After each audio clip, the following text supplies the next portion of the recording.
সায়ন, তৃণমূল যা দাবি করছে তাদের আইনি কনফিউশন থাকতে পারেই, এবং শান্তনু যেটা বললেন তারপরে গ্রেফতার হয়েছে, তারপরেও তো তোমরা প্রশ্ন করছো এই নিয়ে।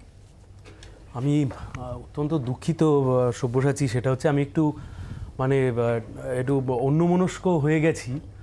তুমি যদি একটুখানি তোমার চ্যানেলের যিনি সিকিউরিটি রয়েছেন তাকে যদি একটুখানি বলো, আমার একটা খুব প্রিয় পেন আমি ঢুকবার সময় আমি এখানে ঢুকে আর দেখতে পাচ্ছি না। আমি এখানে ঢুকেও আমি ঢোকার সময়তে ছিল, আমি জানি পকেটে রেখেছিলাম, সরি।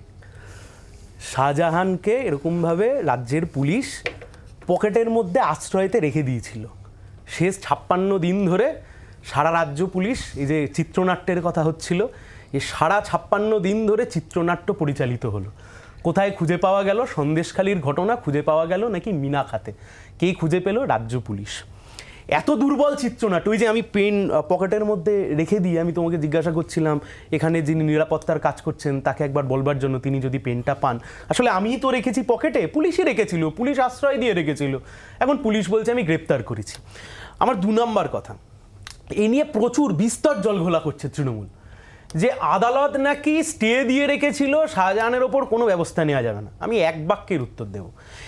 এই মুহূর্তে শাহজাহানের 4টে আগাম জামিন বা অ্যান্টিসিপেটারি বেল লোয়ার কোর্টে পেন্ডিং, 1 নাম্বার। 2 নাম্বার, আজ থেকে মাত্র 3 দিন আগে আরও একটা অ্যান্টিসিপেটারি বেল অথবা আগাম জামিন তা খারিজ করে দিয়েছে মহামান্য কলকাতা হাইকোর্ট। তাহলে আমার প্রশ্ন, কারোর যদি গ্রেপ্তারিতে বাধাই থাকে, হাইকোর্ট যদি কোনোদিন বলেই থাকে যে এই ব্যক্তিকে গ্রেপ্তার করা যাবে না, তা খামোকা কেউ অ্যান্টিসিপেটারি বেল ফাইল করতে যাবে কেন? আগাম জামিনের জন্য বসে থাকবে কেন? আর হাইকোর্ট যদি স্টেই দিয়ে থাকে তা হাইকোর্ট অ্যান্টিসিপেটারি বেলও গ্রান্ট করে দিত, হাইকোর্ট আগাম জামিনও গ্রান্ট করে দিত। আসলে ঘোলা জলে মাছ ধরবার চিরদিনের অভ্যাস। 3 নাম্বার কথা, আমি এবারে একটু 3টে নাম তোমাদেরকে মনে করাই। 1 নাম্বার নাম হচ্ছে বারিক বিশ্বাস, আব্দুল বারিক বিশ্বাস। অনুব্রত মণ্ডল গ্রেপ্তার হওয়ার পরবর্তী সময়তে সিবিআই যখন গরু পাচার মামলাতে বারিক বিশ্বাসকে খুঁজে বেড়াচ্ছে, এখানে বারংবার শো হয়েছে। ঠিক যেদিনকে বারিক বিশ্বাস সিবিআই এর হাতে গ্রেপ্তার হবে তার 24 ঘন্টা আগে অদ্ভুতভাবে সিআইডির হাতে অন্য একটি মামলায় বারিক বিশ্বাস গ্রেপ্তার হয়ে যায়, এবং সিবিআই আজ অব্দি বারিক বিশ্বাসকে কোনোদিন কাস্টাডিতে পায়নি অনুব্রত মণ্ডল গরু পাচার ইত্যাদি নিয়ে জিজ্ঞাসাবাদ করবে বলে। 2 নম্বর নাম হচ্ছে অনুব্রত মণ্ডল। অনুব্রত মণ্ডলকে সিবিআই যখন দিল্লিতে নিয়ে যাওয়ার তোড়জোড় করছে, দিল্লিতে তিহার জেলে নিয়ে যাওয়ার তোড়জোড় করছে, হঠাৎ করে শিব ঠাকুর মণ্ডল বলে একই এলাকার একজন ব্যক্তি পুলিশের কাছে গিয়ে এফআইআর করে।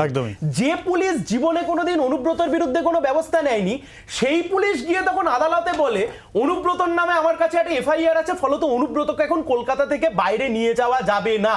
ফলত আমি তোমাকে কেন এই 2টো নাম বললাম? এই 2টো নাম বললাম এই কারণে, এই রাজ্যের বুকে তৃণমূল কংগ্রেসের নেতা যখন সিআইডি বা রাজ্য পুলিশের হাতে গ্রেপ্তার হয়েছে, পরবর্তীকালে দেখা গেছে সেই গ্রেপ্তার আসলে তৃণমূল কংগ্রেসকে এবং সেই লোককে এবং দুর্নীতির মাথাকে বাঁচতে সাহায্য করেছে। আমি একটা শেষ উদাহরণ দিই। এই আমার কাছে আসার আগে তুমি যে বিশাল বড় দিগ্গজ ব্যক্তির বাইট এক্ষুনি দেখালে, কুণাল ঘোষ, কে গ্রেপ্তার করেছিল কুণাল ঘোষকে?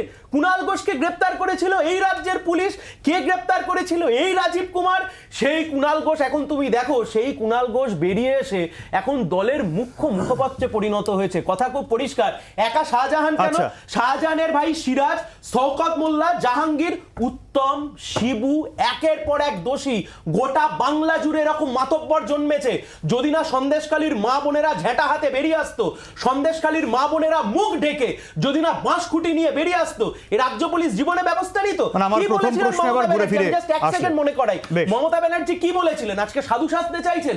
মমতা ব্যানার্জি বিধানসভায় দাঁড়িয়ে বলেছেন যারা প্রতিবাদ করছে তাদের মুখ ঢাকা কেন? আসলে আজকে ধরা জলের মধ্যে মাছ ধরতে নেমেছে, শুধু একা